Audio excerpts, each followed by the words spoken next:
Le Sahel est en train de vivre un moment que peu d'analystes avaient vu venir. Une annonce du Niger, passée presque sous silence en Europe, est en train de provoquer une crise silencieuse à Paris. À l'Élysée, on tourne en rond, les téléphones sonnent, les conseillers stressent. Et dans les couloirs, un mot revient. Comment a-t-on pu perdre le Niger ? Aujourd'hui, je vous emmène au cœur de cette histoire qui transforme l'équilibre énergétique et géopolitique du continent africain et qui prive littéralement la France de sommeil. Bienvenue sur l'écoute du monde. Likez et abonnez-vous pour rester au cœur de l'actualité mondiale. Depuis l'annonce du Niger, la France est en état d'alerte diplomatique. Pas de conférence de presse, pas de déclaration publique. Mais en coulisses, c'est la panique. Les institutions françaises, du Quai d'Orsay à l'Élysée, tentent de mesurer les conséquences du geste de Niamey. Et si Paris tremble autant, c'est parce que ce geste touche le cœur de son système énergétique. En gros, une seule décision du Niger met à mal plusieurs décennies de stratégie française au Sahel. Pourquoi Paris ressent un choc aussi puissant ? Parce que l'uranium nigérien n'est pas un simple minerai. Pour la France, c'est une pièce maîtresse de son modèle énergétique. 70% de l'électricité française vient du nucléaire. Une partie importante de ce combustible vient du Sahel. Et le Niger était historiquement la source la plus stable et la plus docile. Perdre cette position, c'est comme perdre le robinet principal de son énergie qui était jusqu'à présent pratiquement gratuit. Pendant plus de 50 ans, l'uranium du Niger a servi à faire briller les lumières de Paris, Lyon, Marseille, pendant que dans les villes nigériennes, des quartiers entiers vivaient dans l'obscurité. Le Niger devait même importer son électricité du Nigeria. Oui, le pays qui alimente la France en énergie était lui-même plongé dans le noir. Et cette situation, c'est Orano, l'entreprise française qui exploitait 63% de l'uranium nigérien, qui en profitait.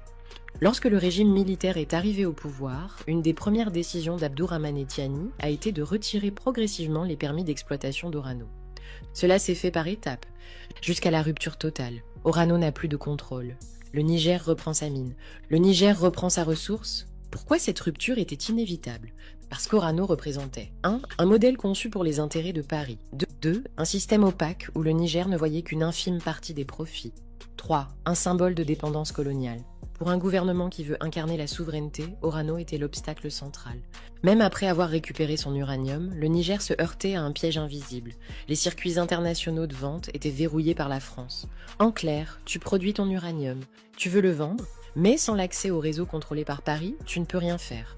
C'était une manière de dire, vous êtes libre sur le papier, mais dépendant dans la pratique. Pour la France, c'était un levier stratégique. Pour le Niger, c'était une surveillance économique. Mais aujourd'hui, ce verrou vient de sauter. Comment le Niger a réussi à contourner le contrôle français ? Avec l'aide de nouveaux partenaires, la Russie, l'Iran, la Chine, le Mali, le Burkina Faso. Chacun de ces pays a apporté une pièce du puzzle. Soutien politique, expertise technique, réseau alternatif, sécurité militaire. Le résultat, le Niger n'a plus besoin des circuits français. Niamey l'a annoncé, son uranium est désormais vendu sur le marché international au nom du Niger. Plus au nom de la France, plus sous la bannière d'Orano, plus dans l'ombre. Cette annonce est passée presque inaperçue en Europe, mais elle a fait l'effet d'un séisme dans les milieux géopolitiques. Ce que cela signifie, le Niger fixe ses propres prix, le Niger choisit ses clients, le Niger récupère la totalité de la marge, le Niger s'inscrit comme acteur souverain du marché énergétique mondial, et surtout, le Niger devient un fournisseur courtisé, parce que son uranium était l'un des plus purs du monde. Pourquoi c'est un basculement historique ? Parce que pour la première fois, un pays africain stratégique dit non à un modèle de dépendance énergétique et oui à un marché mondial qui veut maintenant négocier directement avec lui. C'est une rupture comparable à l'indépendance économique. Beaucoup découvrent seulement aujourd'hui à quel point le Niger est riche. L'uranium, le pétrole, les métaux rares. Le pétrole notamment explose grâce au partenariat avec la Chine via le pipeline qui passe par le Bénin.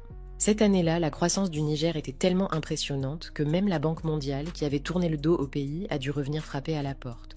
Pourquoi l'économie nigérienne surprend autant ? Parce qu'elle révèle ce que l'Occident a toujours voulu cacher. Quand un État africain contrôle ses ressources, sa croissance devient fulgurante. Ce que le Niger vient d'annoncer n'est pas seulement économique, c'est un choix d'alliance. Niamey se tourne maintenant vers l'Iran, la Russie et l'écosystème BRICS. L'Iran veut investir dans l'extraction et la transformation. La Russie veut sécuriser un approvisionnement stable, civil et militaire. Les BRICS offrent un marché énergétique qui fonctionne hors du dollar, hors du contrôle occidental. Pour Paris, c'est une triple catastrophe. 1. Elle perd son uranium. 2. Elle perd son influence au Sahel. 3. Elle voit ses deux plus grands adversaires s'installer à Niamey. Pourquoi ce réalignement est si dur à avaler pour la France? Parce qu'il marque la fin d'un modèle qu'elle croyait éternel, l'entrée du Sahel dans un monde multipolaire, l'affaiblissement de son influence mondiale. C'est une défaite symbolique, économique et stratégique. Ce qui prive Paris de sommeil n'est pas seulement la perte d'un contrat, c'est l'effondrement de tout un système. Parce que l'uranium nigérien n'était pas qu'une ressource, c'était un pilier de la puissance française. Sans cet avantage, l'influence nucléaire française s'affaiblit, la sécurité énergétique devient incertaine et l'architecture diplomatique française en Afrique se fissure. La conséquence géopolitique majeure, le Sahel bascule dans une nouvelle ère. Et pour la première fois depuis la fin de la colonisation, une décision africaine met la France dans une position de vulnérabilité. C'est le début d'un nouvel ordre régional. Le Niger vient de démontrer qu'une rupture totale avec les anciennes puissances coloniales est possible. Le pays montre aussi qu'avec des partenaires stratégiques, une nation peut contourner les mécanismes de dépendance qui l'empêchaient de se développer. Et peut-être que le plus important, c'est ceci. Le Niger n'est plus un simple fournisseur. Le Niger devient un acteur. Et Paris ne s'en remettra pas de sitôt.